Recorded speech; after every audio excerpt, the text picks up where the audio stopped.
Hai, nama aku Tisa Priscilla Wulandari. Aku adalah salah satu mahasiswa aktif di Universitas Widya Dharma Pontianak.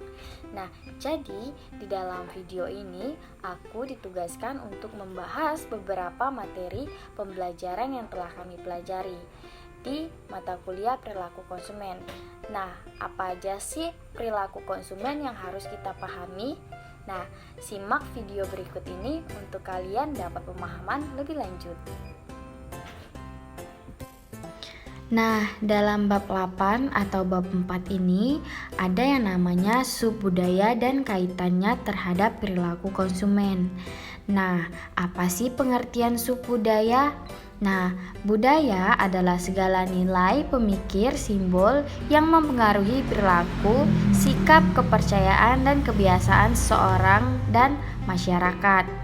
Budaya bukan hanya bersifat abstrak, tetapi juga berbentuk objek, material, seperti rumah, kendaraan, peralatan elektronik, pakaian, undang-undang, makanan, minuman, musik, teknologi, dan bahasa. Nah, menurut Peter dan Olson pada tahun 1999, arti dan makna budaya adalah jika sebagian besar orang yang berada dalam sebuah kelompok sosial memiliki pemahaman mendasar yang sama terhadap makna tersebut. Nah, menurut Angel, Bakewell, dan Minier pada tahun 1995 menyebutkan bahwa ada 10 sikap dan perilaku dipengaruhi oleh budaya. Nah, yang pertama ada kesadaran diri dan ruangan. Yang kedua ada komunikasi dan bahasa. Yang ketiga ada pakaian dan penampilan. Yang keempat ada makanan dan kebiasaan makan. Yang kelima ada makanan dan kesadaran akan waktu. Yang keenam ada hubungan keluarga, organisasi, dan lembaga pemerintah. Nah, yang ketujuh ada nilai dan norma. Yang kedelapan ada kepercayaan dan sikap. Yang kesembilan ada proses mental dan belajar. Nah, subbudaya atau subkultural adalah sekelompok orang yang memiliki perilaku dan kepercayaan yang berbeda dengan kebudayaan induk mereka. Nah, subbudaya dapat terjadi karena perbedaan usia, ras, etnis, kelas sosial, dan gender anggotanya, dan dapat pula terjadi karena perbedaan etika, agama, politik, dan seksual. Nah, yang kedua ada perilaku konsumen internasional Amerika dan Korea. Nah, keyakinan dan perilaku konsumen berubah dengan cepat untuk mengikuti dan mungkin bahkan mempengaruhi perubahan itu. Nah, perusahaan harus memanfaatkan wawasan konsumen yang mendalam. Nah, beberapa bulan setelah virus corona baru pertama kali terdeteksi di Amerika Serikat, krisis COVID-19 atau COVID-19 terus menyungkir balikan kehidupan dan mata pencarian orang Amerika. Nah, ilmu perilaku memberitahu kita bahwa mengidentifikasi kepercayaan, kebiasaan, dan momen puncak konsumen yang baru adalah inti untuk mendorong perubahan perilaku. Nah, terdapat 5 tindakan dapat membantu perusahaan mempengaruhi perilaku konsumen untuk jangka panjang. Nah, yang pertama ada memperkuat keyakinan baru yang positif. Yang kedua, membentuk kebiasaan yang muncul dengan penawaran baru. Yang ketiga ada mempertahankan kebiasaan baru menggunakan isyarat kontekstual. Yang keempat ada sejajarkan pesan dengan pola pikir konsumen. Yang kelima ada menganalisis keyakinan dan perilaku konsumen pada tingkat granular. Nah, ada juga nih kultur Korea atau Korea kultur. Nah, terdapat 10 kultur orang Korea.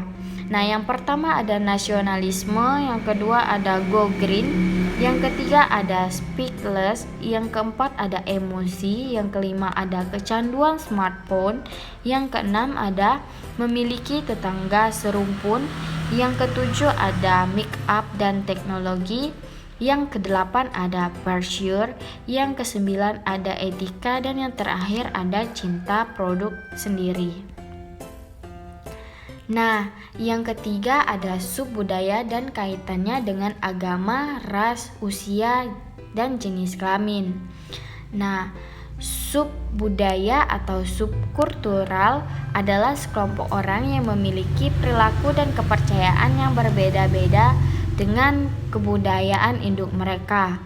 Banyak subbudaya yang membentuk segmen pasar penting dan pemasar, merancang produk dan program pemasaran yang akan disesuaikan dengan kebutuhan mereka. Nah, yang pertama ada subbudaya kaitan dengan agama. Nah, masalah yang dihadapi pemasar dalam usaha mendekati subkultural ini yang terutama rasa yang tak pantas mencampur adukan agama dalam bisnis.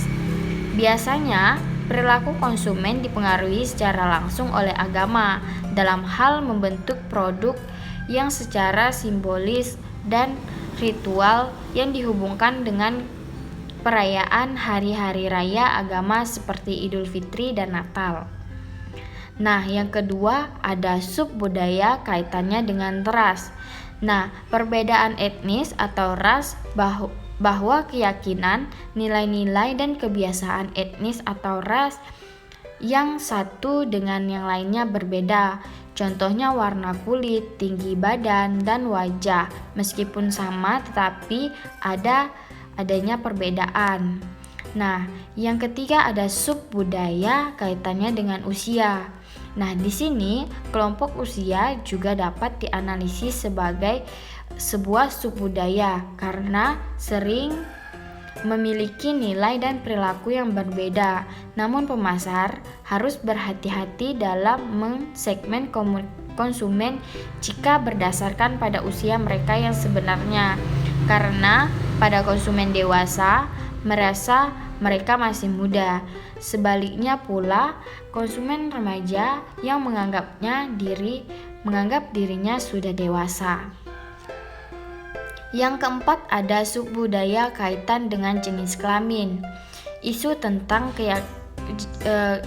jenis kelamin atau gender dan diskriminasi seksual yang semakin marak belakangan ini terjadi telah mengundang para ahli untuk memasukkan gender sebagai suatu kategori subbudaya.